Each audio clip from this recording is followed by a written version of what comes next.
Olá, bom dia. Um feliz sábado para você, para sua família.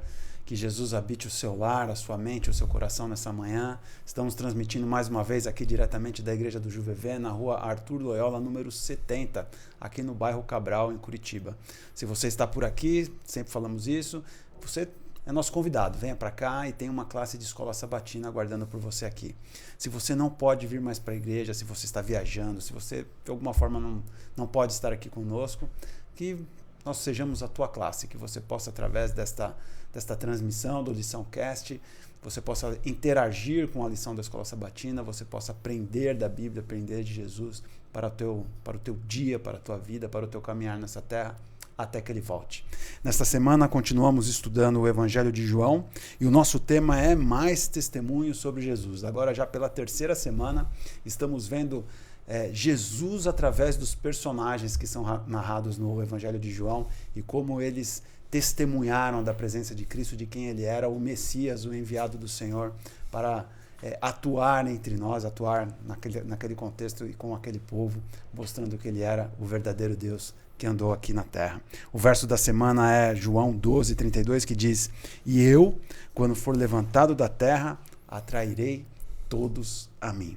E nessa manhã nós temos aqui um casal bacana que já veio aqui em outras oportunidades com a gente, o pastor Rafael, a Kelly Marques, Rafael Bampi e a Kelly Marques, né, que estão aqui com a gente para a gente estudar a lição dessa semana, revisarmos o que vemos. Bom dia, pessoal. Bom dia. Bom dia, Marcelo. Tudo certinho? Tudo Então certo. vamos estudar então. Como vocês já vieram e a gente já fez aquela pergunta básica para vocês, eu vou mudar um pouquinho. Pastor, como tem sido a sua experiência em trabalhar com uma igreja como essa, que é uma igreja grande, né? É meio fora da curva igrejas desse tamanho, né? São exceções. E a tua experiência, o teu aprendizado, né? Inclusive, especialmente com o pastor Santos, né? Como é que tem sido essa parceria? Fala um pouco pra gente como é trabalhar aqui no Juvevê. A igreja do Juvevê é diferenciada, né? Até conversei com algumas pessoas aqui da igreja e perguntei assim, o que a igreja tem de diferente, né? Mas assim, para bem, não é tão para ruim, assim, sabe? Sempre tem problemas, né? Mas assim, é mais para bem. E muitos dos ministérios funcionam super bem, então as coisas caminham, sabe? Você não precisa ficar empurrando, e algumas outras coisas a gente toma na mão porque é necessário, né? Mas assim, da equipe pastoral tem sido muito positivo, né? O trabalho entre nós, né? Um confia no outro e o pastor Santos dá bastante liberdade para a gente fazer o que a gente pensa. Claro, às vezes preciso consultar ele, né? Então tem sido bem positivo, uma equipe pastoral bem para frente, assim, nós nos consideramos amigos. Que bom, que bacana. É bom trabalhar em ambiente assim, né? Onde Sim. você tem liberdade para trabalhar e se sente seguro com quem está ao seu lado, né? Na caminhada. Kelly, você sempre foi envolvida, e eu conheci você, inclusive, num ambiente de estudo bíblico, né? Eu sei que é uma coisa que você gosta de fazer, é uma coisa que está no teu coração. Fala um pouco sobre isso, Kelly. Realmente, acho que o que mais me motiva, o que mais me alegra estar na igreja, servir a Deus, é poder transmitir isso que está dentro de mim, que Ele implantou, que eu aprendi, que eu vivo para outras pessoas. E em todo momento, desde que eu me batizei, realmente eu estive dando estudos bíblicos para as pessoas. Acho que durante todo o período, no máximo, eu fiquei aí alguns meses sem estar dando estudo bíblico. Até na pandemia estava dando aquele formato online e tal, né? Sempre, né? A gente não para. E hoje também tô nessa, né? Até com o pastor Rafael, a gente tem a classe de terça-feira, que a gente tá liderando juntos agora. E agora a gente começou, né, também um outro estudo aí na quinta. Então Deus tem mandado pessoas. Eu creio que se Ele tem mandado, Ele capacita a gente para acolher, né? E também amo vários ministérios da igreja, não só esse. Eu acho que em todo ministério a gente tem possibilidade de estar levando Jesus. Onde que você está envolvida hoje nos ministérios da igreja? Mas, assim, objetivamente com os adolescentes agora. Então eu tô ali com eles, é uma bênção, né? Tá no meio do povo jovem, no meio dessa meninada que deixa a gente, assim, cada vez mais jovem também, feliz. E eles são uma esponjinha, né? Então, trabalhar com as novas gerações é uma bênção muito grande. Porque ali a gente tem um terreno limpo. A tua filha ainda está lá, né? A caçula tá. Tá. Ali a gente tem um terreno limpo que a gente pode colocar o que a gente quiser. Então, é uma bênção realmente trabalhar com eles. Muito gratificante. Show, show. Vamos começar então? Ora pra gente, Kelly. Vamos começar o nosso estudo. Senhor nosso Deus, Pai amado, como é bom a gente poder ter esse material em nossas mãos, a gente poder estudar, Pai, a Tua Palavra. Cada semana a gente vem aprendendo cada vez mais, colocando em prática em nossa vida. Nesse momento aqui, Pai, a gente vai apontar aquilo que foi mais interessante, aquilo que coube na nossa experiência ou que poderá caber na experiência daqui para frente. Que o Senhor possa conduzir, Senhor, esse momento, que os seus filhos que estão assistindo, consumindo esse material agora também possam estar abertos para poder aprender mais de Ti. Nos Amém. usa, nos capacita e abençoa os seus filhos nessa terra. Amém. Oramos por Jesus. Amém. Amém, Senhor. Amém. Pastor, eu gosto daquela frase que diz assim, que nós somos chamados para sermos testemunhas e não advogados do Senhor. É um desafio para mim essa... ironia da vida. É um desafio para mim, porque eu sempre tenho aquela ânsia, aquele ímpeto de falar, não, é por causa disso, né? Mas, na verdade, a gente deveria ser mais, né, do que parecer. Essa semana a gente entrou assim bem de uma forma bem profunda, né, no testemunho de João Batista, né? A gente já tinha referido a João Batista em outras circunstâncias, mas aqui a gente entrou numa forma mais profunda no personagem de João. E eu gosto desse verso que está aqui em João 7,31, que diz: quando o Cristo vier, será que vai fazer maiores sinais do que este homem tem feito? E aí, esse comparativo que se faz na cabeça daqueles homens daquele tempo, né, de João Batista e de Jesus, né? Mas a lição até vai explorar isso, cria aquela ciumeira, né? Não, Jesus está aparecendo mais, e depois, mais na frente, o João, e a gente vai ver isso aqui, o João acaba falando, mais importa que ele cresça e eu diminua. Eu queria que você começasse por aí, porque você está envolvido no ministério diretamente, né? Como um pastor. O desafio da gente ser testemunha do Senhor, né? Mas nos recolhermos no nosso lugarzinho e aparecer ele e não nós. Como é que é isso, pastor? Isso é um desafio na hora da pregação, né? João Batista não contava as experiências dele quando pregava. Interessante. Ele mostrava... A mensagem dele era de arrependimento. Era arrependimento. E o testemunho tem um valor, sim, né? Se a gente conta o nosso testemunho, o que Deus fez por nós, a maneira como Ele guiou, né? Da onde Ele tirou a gente, tudo está em poder realmente. Mas na mensagem de João Batista, pelo que nós vemos na palavra de Deus ali, era netamente era arrependimento. Então, era a palavra de Deus contra o ser humano, né? E João Batista se transformou em alguém assim muito eficaz na pregação, né? Porque chamou a atenção, para chamar a atenção dos governantes, entendeu? Para causar algum tipo de estranheza, não, a gente tem que fazer alguma coisa, é porque ele era muito bom pregador, né? A pregação dele tinha poder, né? As pessoas reconheciam.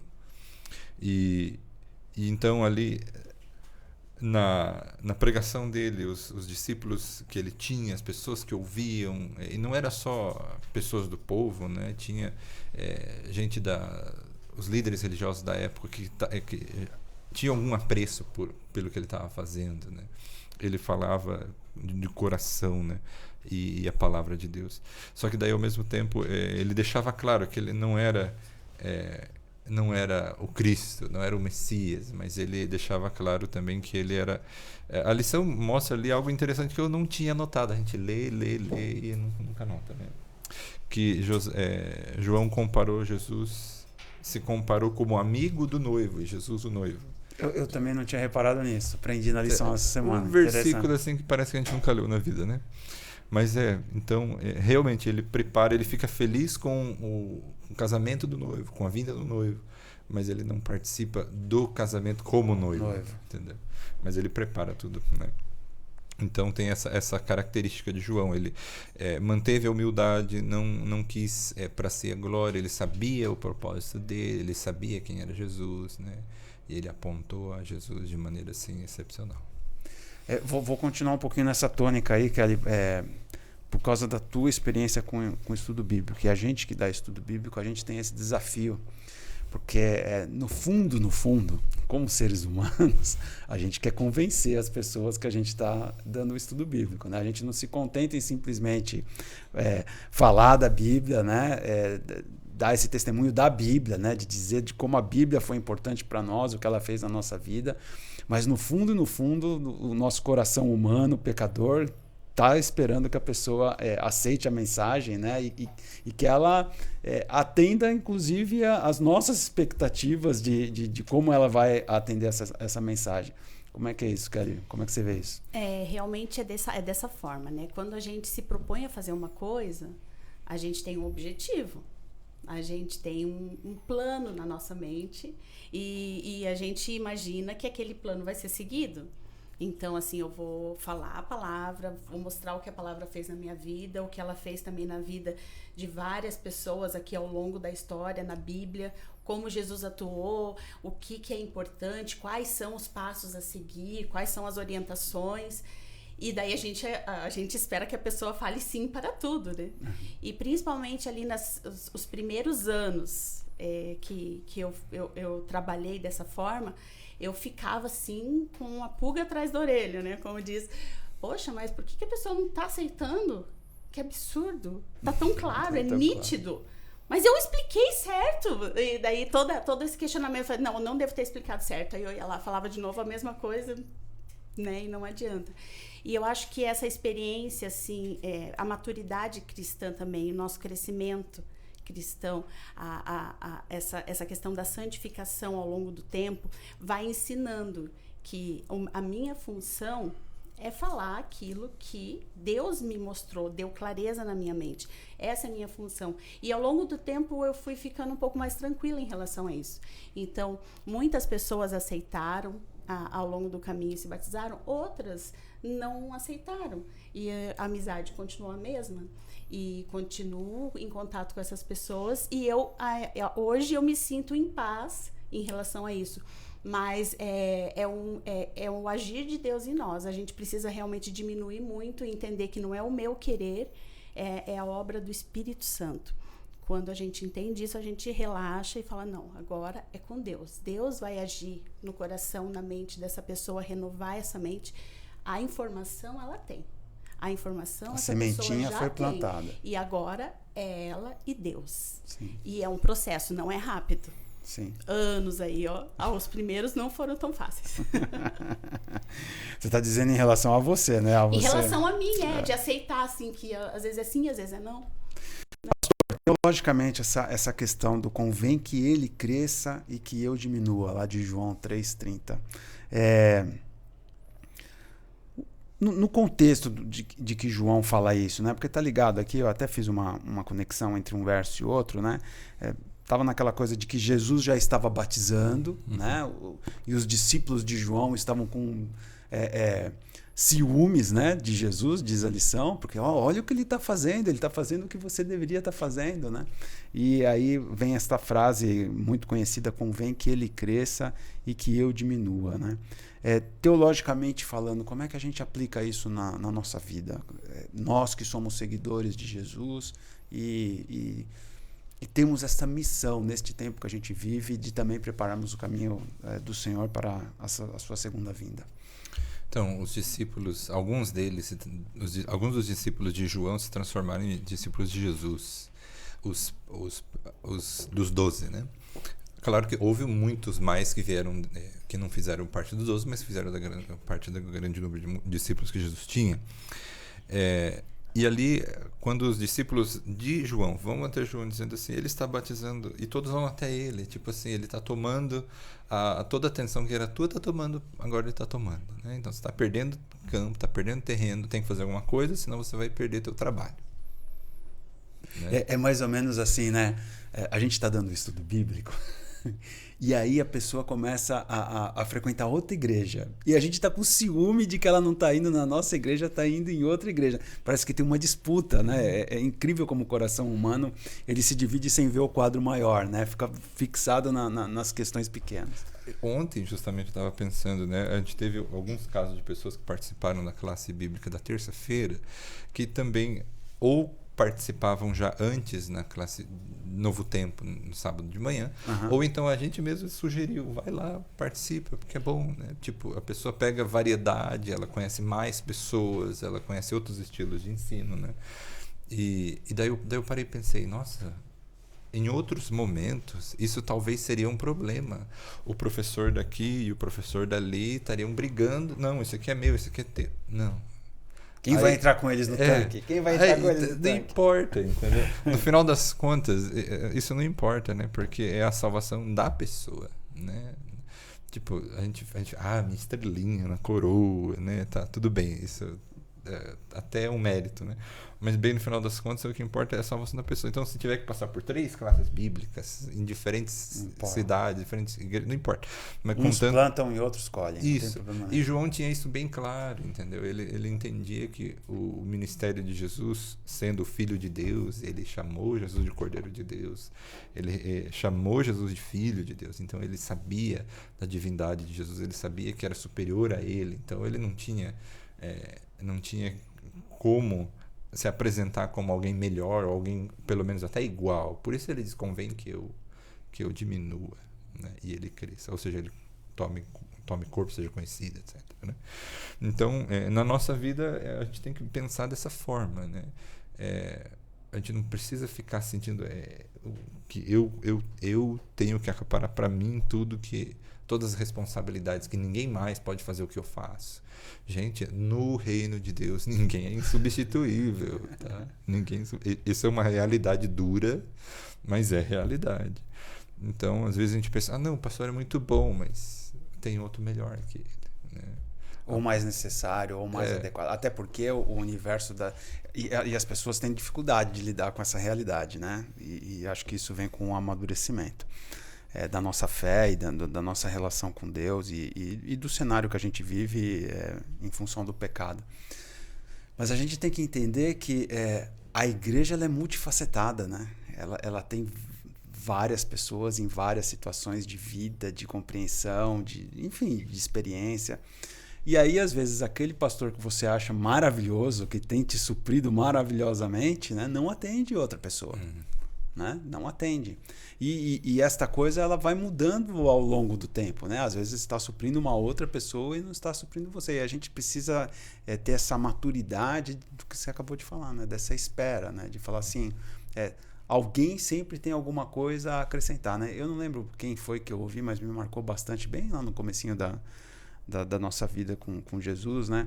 De que a pessoa falou assim, você sempre vai aprender alguma coisa quando você estiver ouvindo falar da palavra de Deus, mesmo que seja uma pessoa que você a priori não consegue ter aquela conexão. Preste atenção, alguma coisa Deus vai colocar e vai falar através dessa pessoa, porque nós somos testemunhas, né? Aquela coisa, nós não somos advogados e a gente tem que ter essa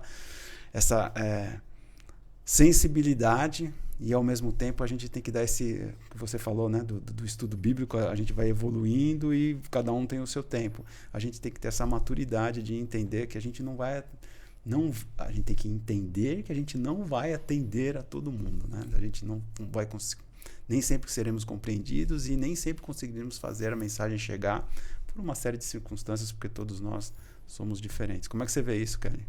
Psicologicamente falando, que é a tua área. Então, eu vou só voltar um pouquinho. Uma coisa importante, né? A missão é de Deus. Então, lógico que ele escolheu a gente para participar disso. Então, a gente não pode perder isso de vista. Porque quando a gente toma pra gente como humano a missão é minha. E daí o ego fala mais alto, e daí sim acontece é meu, eu faço bem, por que não tá aqui? Não, eu prefiro eu estar no controle do conhecimento, né, que essa pessoa vai adquirir, como se eu fosse melhor. E a gente precisa entender isso. A obra é dele e nós somos servos, filhos e instrumentos. Nós somos o templo do Espírito e usados por ele da forma como ele deseja. E ele tem a visão do todo. E daí sim entra essa questão. Nós temos realmente uma variedade infinita de pessoas com culturas diferentes, familiares, forma de enxergar o mundo, de enxergar ideologias, cresceram num ambiente diversos. Então a gente não sabe o que passa na cabeça das pessoas, mas Deus, ele lê os pensamentos, ele sabe o íntimo de cada um e a necessidade de cada um. Então aquilo que realmente não serve para mim pode estar servindo para 80% da igreja. Sim. E eu não preciso daquilo, mas alguém está precisando. Sim. Então toda mensagem, ela tem um propósito, porque Deus não escolhe os mais capacitados, mas ele vai capacitar aquele escolhido para que ele possa dar a mensagem que o Senhor quer. Ele decide a mensagem. E a gente precisa ter essa humildade. Então, mesmo quando é uma questão ali falada que já falou várias vezes, nossa, mas de novo tá falando disso? Alguém aqui tá precisando ouvir de novo, ou alguém aqui não ouviu isso. Nós temos uma rotatividade gigante na nossa igreja, né? E uma igreja ainda grande, mais, né? que chama atenção, que conheceu o JuVV? Então, muitas pessoas vêm aqui visitar e é rotativo. E daí muitas pessoas reclamam, nossa, mas de novo falando disso, de novo falando disso. Pois é, de novo falando disso. Alguém está precisando, talvez seja até eu mesma. É isso aí. Pastor, o João ele vem trazer essa nova compreensão do Messias, né? Porque havia aquela confusão também sobre a esperança deles estava nesse Messias rei, guerreiro, e que ia livrá-los do jugo de Roma, e eles não estavam esperando o Jesus, o Cordeiro. E aí, pastor? E a gente? O que a gente está esperando de Jesus, que são falsas expectativas na iminência da sua volta hoje? É incrível, né, de ver a experiência deles, como a história parece que se repete, né? O Comentário Bíblico Adventista, o volume 5, na introdução, acho que são umas 80 páginas. Nunca vi uma introdução tão longa, né? Mas era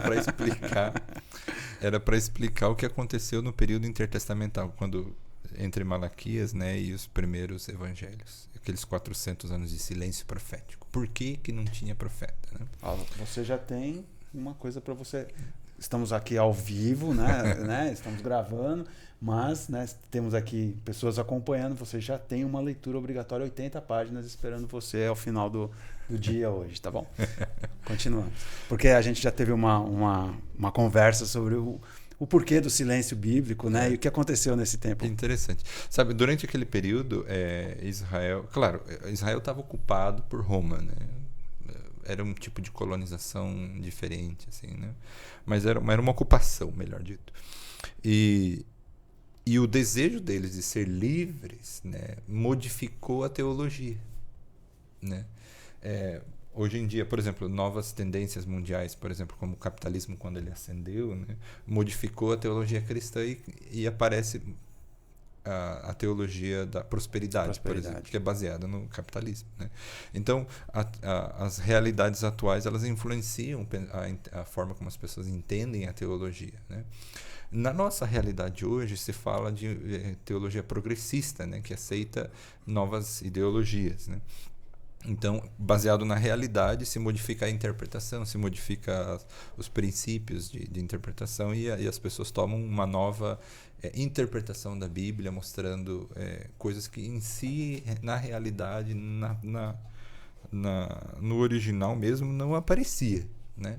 E foi exatamente o que aconteceu lá naquele período, né? Eles esperavam, por causa da ocupação, por causa da forma como eles viviam subjugados e todo aquele sofrimento de não ser uma nação independente, né, com o próprio governo e poder os impostos, que era uma carga tributária grande, né, e não atendia às necessidades diretas deles, senão que os interesses do governo central, Roma, né. Então havia muita coisa envolvida, né? E daí a realidade daquele momento, a ocupação, modificou a forma como eles entendiam as profecias. Então eles passaram a nomear, né? O comentário bíblico adventista fala sobre isso. Eles começaram a nomear Messias. Tipo, no exército, havia alguém que se destacava, alguém que tinha um potencial de liderança, que era estratégico, etc., né? E então as pessoas ali, o alto escalão, decidia nomear aquela pessoa como Messias de Israel. E ele seria o Messias que libertaria Israel, que lideraria o exército, levaria contra Roma, começaria toda uma revolução. E isso não foi uma vez, foram várias vezes, né? Até o livro de Macabeus conta parte dessa história, né? Não é um livro inspirado, mas é um livro com um valor histórico. Histórico, sim. Então, vendo essa realidade daquela época, né? E daí vem João Batista mostrando: eis aqui o Cordeiro de Deus que tira o pecado do mundo. Opa! Temos mais um entre nós. O que está acontecendo? Eu imagino assim, o que as pessoas não entenderam o que ele quis dizer. Sim. Né? Sim. Não entenderam. Acho que aquilo só ficou claro, só ficou o entendimento só veio à cabeça das pessoas quando viram Jesus morrendo na cruz e souberam da ressurreição, etc. Então, então Jesus era o cumprimento daquilo, né? Então aí a ficha caiu, entendeu? Então demorou muito tempo. Nem mesmo os discípulos tinham essa compreensão. Lembra quando Salomé veio com 2 filhos que eram os discípulos dele e dizia: Senhor, deixa que os meus filhos sentem um à sua direita, à sua esquerda, quando seja o teu reino, etc. Ou seja, nem os discípulos entendiam isso, sabe? Então, hoje em dia, a gente pode estar muito cegado pela situação atual. As circunstâncias atuais podem cegar as pessoas de tal forma que elas não conseguem entender Jesus na essência dele. Não conseguem entender a missão de Jesus, o propósito da vinda de Jesus, a essência do Evangelho, por causa das circunstâncias atuais. Então, o que a gente tem que fazer é nos limpar nossa mente de tudo isso, né? Tirar toda a influência e estudar a Bíblia pela Bíblia, né?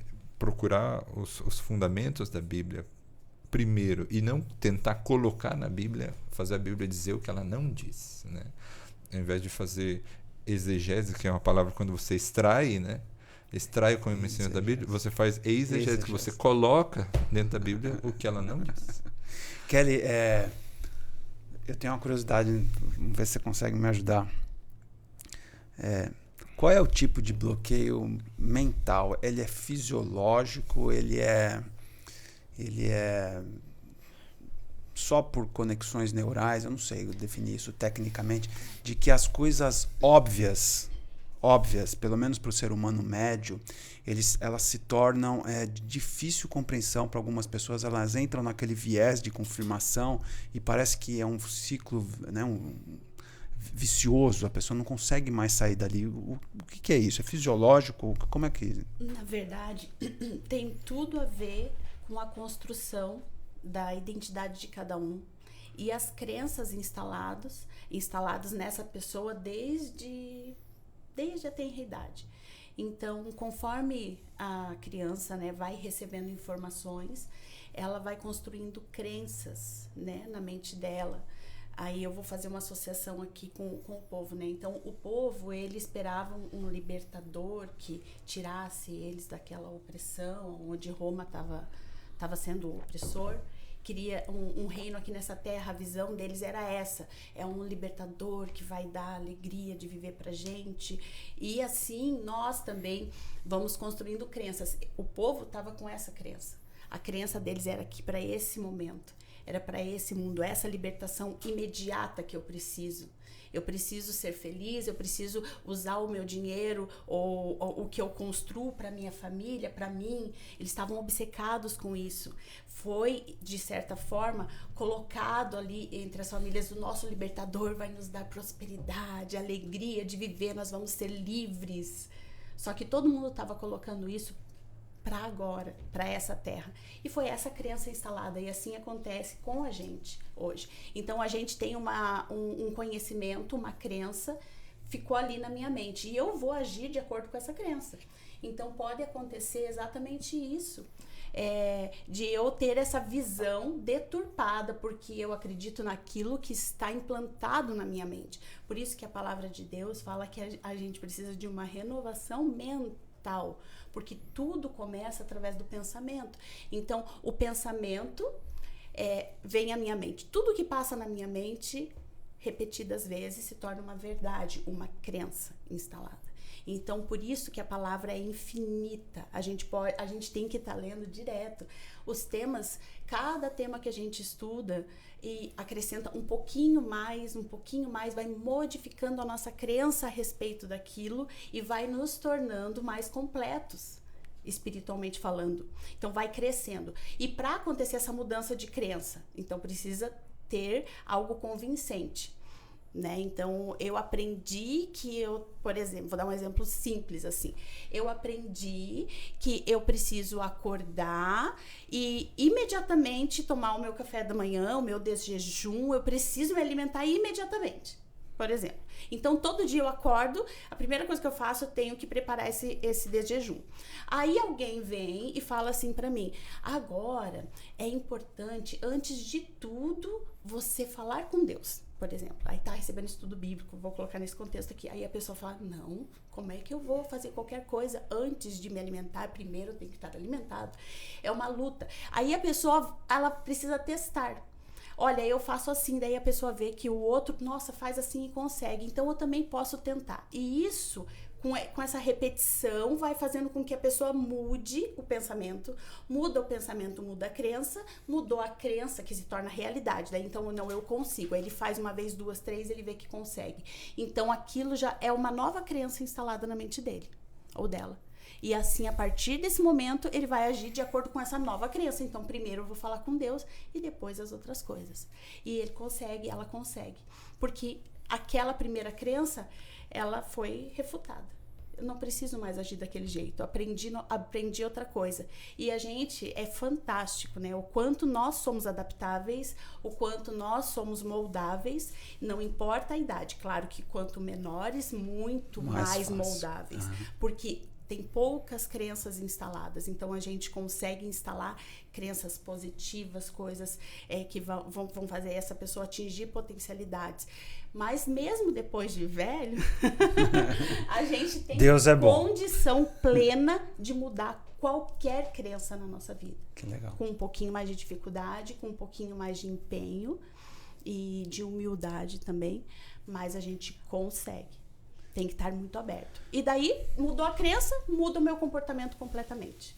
Pastor, isso que a Kelly acabou de nos ensinar aqui, isso foi tão profundo com aquelas pessoas que mesmo diante do Messias, mesmo eles já tendo visto muitas coisas que Jesus já tinha feito até ali, uma boa parte deles naquele momento se levanta e vai embora. Né? A lição ainda fala que muitos dos seus discípulos o abandonaram naquele momento. João 6, e curiosamente o verso é João 6,66. Nada mais propício à referência, né? E na sequência vem Pedro, né? E tem esta fala maravilhosa, né? E aí a gente tem o exemplo de um lado, né? De quem não conseguiu mudar suas crenças, levantou e foi embora. E a gente tem do outro lado alguém que conseguiu fazer essa adaptação, que a Kelly agora passou para a gente aqui, e diz estas palavras na sequência, né? O Senhor tem as palavras da vida eterna e nós temos crido e conhecido que o Senhor é o Santo de Deus, né? E a gente vê isso todo dia, né, pastor? Gente levantando e indo embora, e isso dá um desespero danado na gente. Como é que a gente lida com essa situação? A gente que quer ser essa testemunha, a gente que quer ser esse instrumento na mão de Deus para a salvação de pessoas, e as pessoas às vezes não entendem que é a vida delas que está em jogo, né? É uma frustração terrível, né? A gente, como pregadores da palavra, a gente vive o entusiasmo e a frustração ao mesmo tempo. Entusiasmo porque a mensagem que nós temos, ela toca a gente, ela nos salvou, ela nos motiva, né? Ou seja, o perdão que a gente recebeu de Jesus, a transformação que ele realizou em nós, nos motiva a ir adiante, falar que tem alguém que pode perdoar do mesmo jeito que me perdoou, pode transformar do jeito que me transformou, e esse é o conhecimento que leva a ele, né? Então a gente faz esse processo. E daí quando você chega numa parede, numa pessoa que é uma parede, né? Que tipo, nada não penetra. reage, tipo assim, é um muro, nada penetra, né? No final das contas você fica assim, nossa, que desperdício do sangue de Jesus, né? Tipo, e daí você para e pensa assim, o custo que foi para salvar essa pessoa e a pessoa rejeitando. Mas no final das contas a gente tem que fazer. É frustrante, mas a gente não pode avassalhar a vida da pessoa e pisar por cima das decisões dela.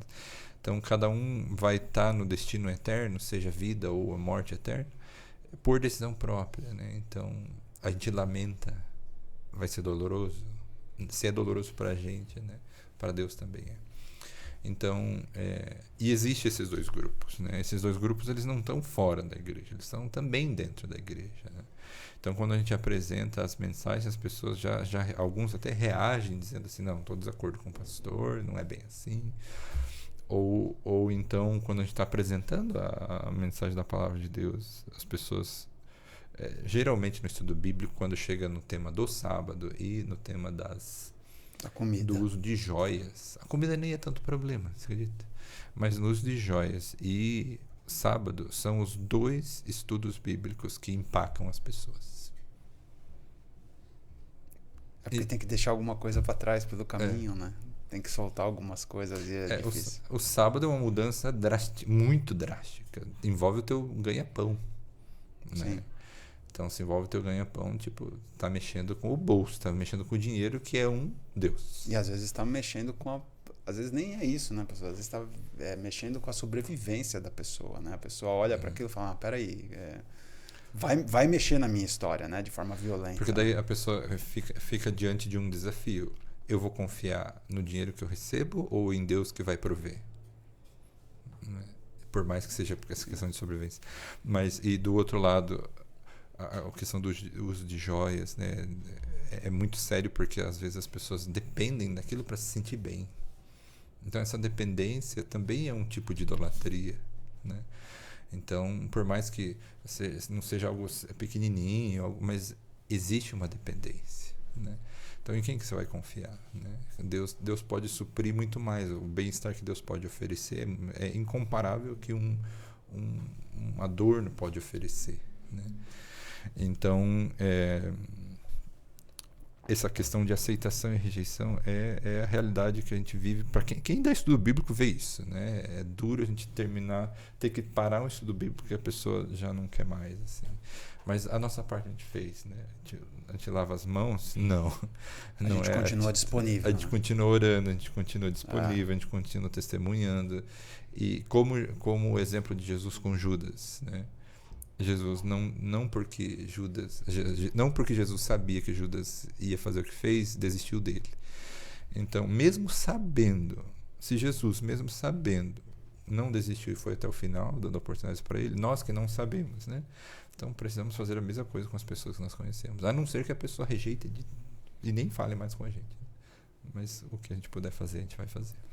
Kelly, eu gostei da sequência da lição aqui, porque ela explora bastante essa questão de João Batista, acaba passando aqui por Pedro, né? Mas vem aqui dizer que há um testemunho, inclusive, do Pai em relação a Jesus, né? Os versos 36 a 38 do capítulo 5 vai dizer assim, mas eu tenho um testemunho, é isso mesmo? Né? 5, 36 a 38. Mas eu tenho maior testemunho do que o de João, porque as obras que o Pai me deu para realizar, as mesmas obras que eu faço testificam de mim, de que o Pai me enviou. E o Pai que me enviou, ele mesmo testificou de mim. Vós nunca ouvistes a sua voz, nem vistes o seu parecer, e a sua palavra não permanece em vós, porque naquele que ele enviou não credes vós. E a gente tem aquela passagem do batismo de Jesus, inclusive, que aparece a figura do Pai, do Filho e do Espírito Santo e diz assim, este é o meu Filho amado, em quem me comprazo. Que revelação impactante, né? O Pai testemunha de que Jesus é o Messias, é o enviado para resolver o nosso problema aqui. Isso deveria pelo menos fazer toda a diferença, porque uma coisa é o Marcelo falar, Uma outra coisa é o João Batista, falar que é bem mais importante do que o Marcelo, né? Como é que fala, pastor? Entre os nascidos de mulher, ninguém foi maior que João, não é isso? Mas outra coisa é o pai dizer, é ele. É ele. Vocês estão com dúvida por quê? É ele. Vocês estão duvidando por quê? É ele. Vocês estão com dificuldade por quê? É ele. E o fato, assim, mesmo com essa manifestação, as pessoas duvidaram. As pessoas, ainda houve separação. Não havia nenhuma dúvida de que ele era o Messias. E nessa manifestação do Pai, era mais certo ainda, né? Em todo momento que Jesus ele estava na cruz também, né? Ali houve uma manifestação. Tudo ficou escuro, é sobrenatural. Não era humano agindo, era o agir divino naquele momento. Então, e no batismo a mesma coisa. Então, a voz, da onde uma voz? Esses dias eu estava assim, andando, daí eu escutei uma voz na minha bolsa. A minha filha ligou e o telefone estava na minha bolsa. E eu mexi e atendeu o telefone do nada e eu escutei uma voz. Eu já fiquei assustada. Aí eu falei, gente... Então, só associando, né? Porque eu lembrei disso agora. Mas uma voz forte falando, ele é o meu filho. Era inevitável que era Deus falando, se manifestando. Mas mesmo assim haviam pessoas. E ali Jesus falou, o Pai. Eu gosto... da autoridade de Jesus. Ele foi ousado. Ele causou, digo assim, né? As pessoas estavam com uma ideia de Jesus, uma ideia do Messias, e ele simplesmente foi extremamente ousado. Ele falou, não, eu sou o Messias. Eu sou o Messias. E daí eu penso em mim. Eu penso na gente. A gente tem que ter humildade acima de tudo. Mas a gente tem que ter ousadia para pregar a palavra. A gente não tem que se intimidar diante de alguém que é uma parede, um muro. A gente tem que chegar com a verdade. Jesus chegou com a verdade plena, falando, eu tenho a verdade, o Pai me enviou. Eu estou aqui para representar o Pai. Quer conhecer o Pai? Conheça a mim. É assim. E a gente tem coragem de falar assim, você quer conhecer Jesus? Olha para mim. Eu sou, no momento, o enviado de Deus para você. A gente precisa ter essa ousadia de ir e falar. A gente não pode ter vergonha, a gente não pode ter medo. A gente tem que falar. E o agir, a mudança, vem de Deus. Às vezes você está olhando aqui, a parede aqui na minha frente, o Marcelo Flores, por exemplo, né? Que tá assim, plenamente sério. Mas eu não sei o que passa na cabeça dele. Eu não sei a luta interna que ele tá tendo. Eu não faço ideia da construção ou da desconstrução de crenças que estão acontecendo aqui na mente dele. Mas Deus sabe. E às vezes aquela rocha que tá na minha frente, um dia pode se tornar uma manteiga na presença de Deus. Porque hoje é uma rocha, mas amanhã ou depois a crença pode ser mudada. E é Deus que vai fazer isso, é o Espírito Santo que vai fazer isso. Então a gente tem que ir como Jesus, mostrando quem a gente é, por que eu tô aqui e o que ele me mandou fazer. Nós temos que ser como Jesus. A gente não tem que ser menor. A gente não tem que se humilhar. A gente tem que ser humilde. Tem gente que acredita que ser humilde é se humilhar, é me tornar vítima. Sabe que a vítima, ela tem muito ganho? Porque daí é um coitadinho, uma coitadinha. Ah, que dozinha, né? Olha lá como é coitadinha. Isso, na verdade, é o... É o reverso. A pessoa que se faz de vítima, na verdade, ela quer ser exaltada. Ela precisa ser vista, ela precisa ser olhada. A pessoa que chega com autoridade e ousadia, vinda de Deus, claro, né? Sim. Mostrando a verdade, ela não está sendo vítima nenhuma. Ela está mostrando de onde ela vem e por que ela está aqui. E quem que enviou ela. E é isso que a gente tem que fazer. Então, sem se humilhar, sendo humilde e aberto a tudo, mas com ousadia. Pastor, e assim... a gente sempre tem esta perspectiva de que E eu gostei de algo que a Kelly falou, porque para mim é muito verdade. Eles já sabiam quem era Jesus, né? Eles viram o que Jesus estava fazendo. Eles sabiam que só o Messias. E o Evangelho de João, ele tem toda esta tônica, né? De deixar muito claro, registrado de forma muito clara, de que, olha, estas coisas que foram, esses sinais que Jesus foi fazendo, eles eram sinais que identificavam que só o Messias poderia fazer aquilo, né? E mesmo assim, ainda a gente tem aqui o testemunho do Pai nesta configuração. Como é que coisas irresistíveis assim, como é que manifestações sobrenaturais de Deus, e até hoje isso pode acontecer, né? Não na vida de todo mundo, mas na vida de muitas pessoas acontece, às vezes com uma cura ou com uma transformação, né? Que a palavra de Deus faz na pessoa. Como lidar com isso, de às vezes nem assim o ser humano conseguir ser tocado por esse testemunho impactante de que Jesus é Deus. Ó. Este é o meu filho, este é o meu filho. Deus está gritando, este é o meu filho. E não chega, bate na parede e volta. É bem claro. Às vezes a gente até ouve pessoas dizendo assim, por que Deus não faz milagres como fazia no Antigo Testamento? Né? As pessoas esperam algo mirabolante, assim, né? Tipo um mar se abrindo, coisas assim, né? Coisas grandes, né? Primeiro, os milagres continuam existindo, né? Deus continua respondendo orações, doenças terminais continuam sendo curadas, pessoas em situação muito complexa, Deus tem respondido as orações. Então, milagres ainda existem. A gente tem que fechar os olhos cada vez mais para eles, né? O mundo em si, né? Ou dado explicações lógicas para não aceitar que é um milagre, né? Dar explicação lógica. Qual é o problema aqui nessa situação, o milagre? Às vezes as pessoas dizem isso, perguntam por que Deus não faz milagre? Porque se Deus fizesse milagres hoje, as pessoas acreditariam. Aí a gente volta para o tempo de Jesus, daí a gente pergunta, as pessoas acreditavam? Não acreditavam. Então o milagre não é suficiente para provar nada, né? O milagre pode ser vindo de Deus, pode ser algo extraordinário e a pessoa não tem reação absoluta sobre o que está vendo. Ou tenta racionalizar, tenta explicar de outra forma, tipo, negando o que está acontecendo.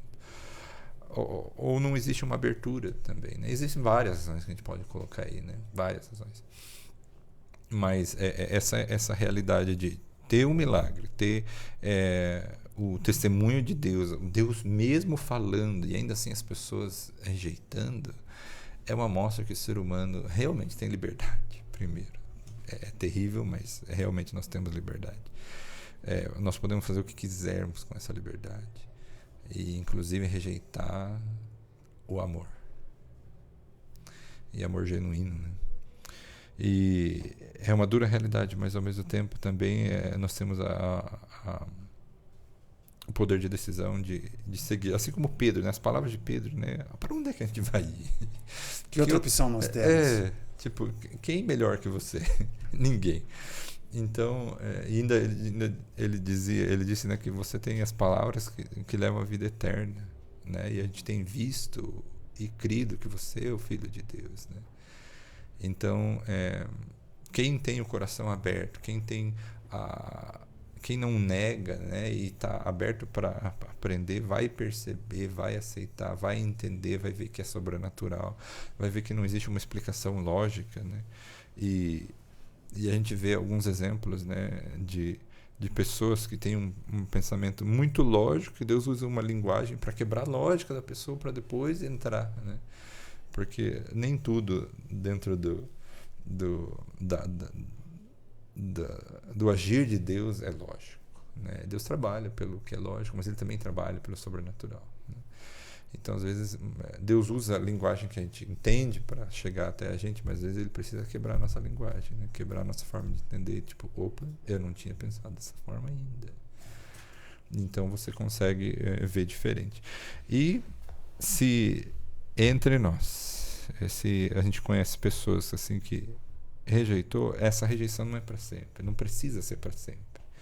Então, que Deus, vamos orar pelas pessoas assim que rejeitam. E Jesus vai continuar batendo na porta. Não é isso que ele fala? Uhum. Vou continuar batendo na porta até o fim. E eu não desisto. Você vai desistir? E eu não desisto. Pastor, nosso tempo passou muito rápido. Ora pra gente terminar, por favor. Santo Pai que estás nos céus, obrigado porque tu nos deste o teu Filho Jesus, e nós temos nele, Senhor, a segurança de salvação, redenção e restauração, Pai, de tudo, tal como o Senhor tinha criado lá no início. Santo Deus, nós te agradecemos porque tu também nos resgataste em algum momento das nossas vidas.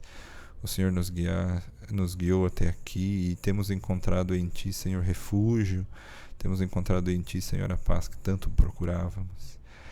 Mas também, Senhor, nós oramos agora pelas pessoas que Te rejeitaram. Continua, Senhor, usando-nos para tocar os corações delas. Continua falando, Senhor, a consciência delas para que também elas possam Te aceitar em algum momento.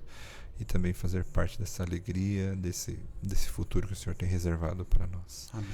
Fala profundo a nós, Senhor, cada dia, com a Tua palavra.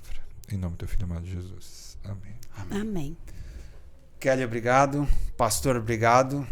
Chamei em cima da hora, vocês aceitaram, vocês foram bravos. Muito obrigado por estarem aqui. Esse é o Lição Cast. Na sexta-feira, ou não, na quinta-feira, vinha um verso que eu deixo como término da nossa lição de hoje. Se alguém tem sede, venha a mim e beba.